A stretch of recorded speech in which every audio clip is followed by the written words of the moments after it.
Depuis plus de 3 décennies, l'Est de la République démocratique du Congo est le théâtre de violences ininterrompues. Massacres, viols, déplacements forcés et autres atrocités commises par divers groupes armés. Malgré les efforts de la justice internationale, l'impunité persiste. Face à cette situation, une initiative majeure émerge, la création d'un tribunal spécial pour juger les crimes commis en RDC. Soutenue par la Cour pénale internationale, CPI, et les autorités congolaises, cette proposition vise à instaurer une justice efficace et adaptée aux réalités du pays. Dans ce reportage exclusif, nous allons aborder 5 points majeurs. Premier point, le soutien de la CPI à la création d'un tribunal spécial. Deuxième point, l'importance d'un tribunal spécial pour la RDC.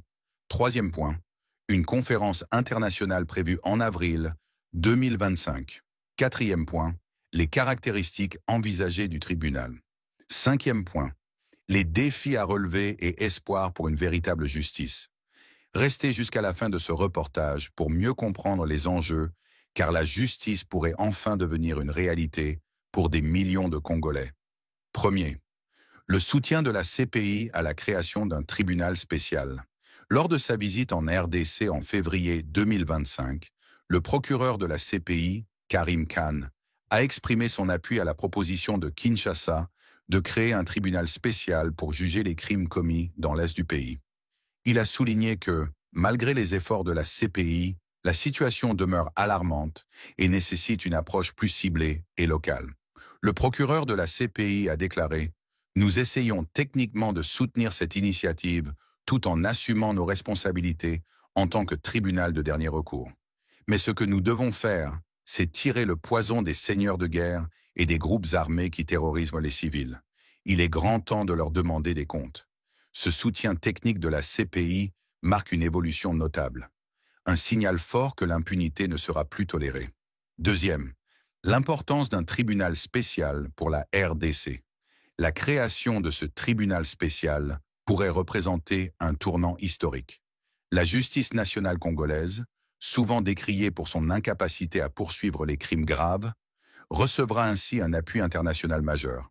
Un tribunal spécial pourrait juger les auteurs de crimes contre l'humanité et crimes de guerre, rendre justice aux victimes oubliées, briser le cycle d'impunité qui nourrit les conflits, restaurer la confiance entre les citoyens et leurs institutions judiciaires.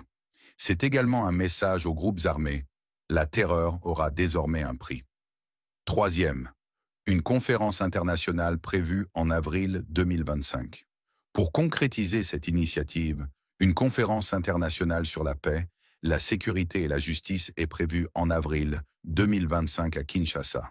Elle réunira des représentants du gouvernement congolais, de la CPI, de la société civile, ainsi que des partenaires internationaux, afin de définir les modalités de création et de fonctionnement de ce tribunal spécial. Quatrième, les caractéristiques envisagées du tribunal. Le tribunal envisagé pourrait adopter une structure hybride, combinant des juges nationaux et internationaux, à l'instar des juridictions mises en place en République centrafricaine et en Colombie. Cette approche permettrait d'assurer une justice plus proche des populations et plus efficace face aux nombreux groupes armés qui sévissent en RDC. 5. Les défis à relever et espoir pour une véritable justice. La mise en place d'un tel tribunal n'est pas sans défi. 1. Financement et ressources humaines. Assurer un budget suffisant et recruter du personnel qualifié. Deuxième volonté politique, la réussite dépendra de l'engagement réel du gouvernement congolais. Troisième sécurité, les juges, témoins et victimes devront être protégés contre les représailles. Quatrième, coopération internationale. Le soutien effectif de l'ONU, de l'Union africaine et des pays partenaires sera déterminant. Mais au-delà des défis, l'espoir renaît. L'espoir qu'un jour, les pleurs des victimes seront entendus, que la RDC puisse enfin tourner la page de la violence pour écrire celle de la justice, de la paix et du développement. En conclusion, la création d'un tribunal spécial pour la RDC représente une opportunité historique de rompre avec l'impunité et de rendre justice aux millions de victimes des conflits qui déchirent le pays depuis des décennies. En combinant les efforts de la CPI, des autorités congolaises, de la société civile et des partenaires internationaux, Ce tribunal pourrait devenir un modèle de justice adapté aux réalités locales, tout en respectant les standards internationaux. Il est impératif que cette initiative ne reste pas lettre morte, mais qu'elle se traduise par des actions concrètes et tangibles. La justice ne doit pas être un simple concept, mais une réalité vécue par les populations congolaises. Et que des milliers de personnes avaient été tuées, est-ce que son estimation est juste? Est-ce que des milliers de personnes ont été tuées? Well, it's an awful tear in the fabric of society. Very C'est serious terrible, allegations. de telles accusations. Alors je ne suis pas le mieux placé pour confirmer ces chiffres, mais une chose est sûre, c'est que des crimes de cette ampleur semblent avoir été commis en RDC. Nous menons une enquête. Depuis octobre, nous avons dépêché une équipe. Et je me répète, mais ce n'est pas que le M23. Il y a des accusations de crimes contre l'ADF, d'autres, les FDA. Il s'agit de ne pas répéter les erreurs du passé.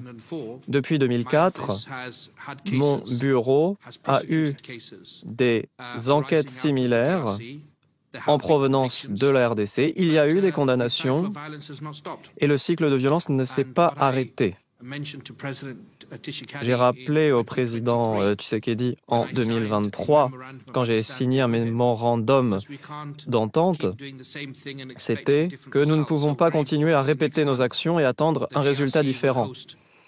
Le mois prochain, la RDC sera l'hôte d'une conférence internationale visant à créer une cour spéciale pour la RDC. Nous soutiendrons cette initiative et dans le même temps, essaierons de faire davantage pour la situation en tant que cour de dernier ressort. Mais il s'agit avant tout de désenvenimer la situation en coupant l'herbe sous le pied aux seigneurs de guerre qui terrorisent des milliers de civils partout dans le pays. Il faut nous garantir qu'ils soient redevables de leurs actions. Et ce, depuis le jour où Dag Hammarskjöld, le secrétaire général des Nations Unies, a été tué au-dessus de la RDC. It's always good to come back to the Democratic Republic of Congo, even in these very difficult days. We know the situation, particularly in the east, is acute. Hundreds of people are reportedly dead, thousands injured. And the message has to be conveyed very clearly. Any armed group, any armed forces, any allies of armed groups or armed forces don't have a blank check. They must comply with international humanitarian law. Nobody can attack civilians, hurt people, kill people.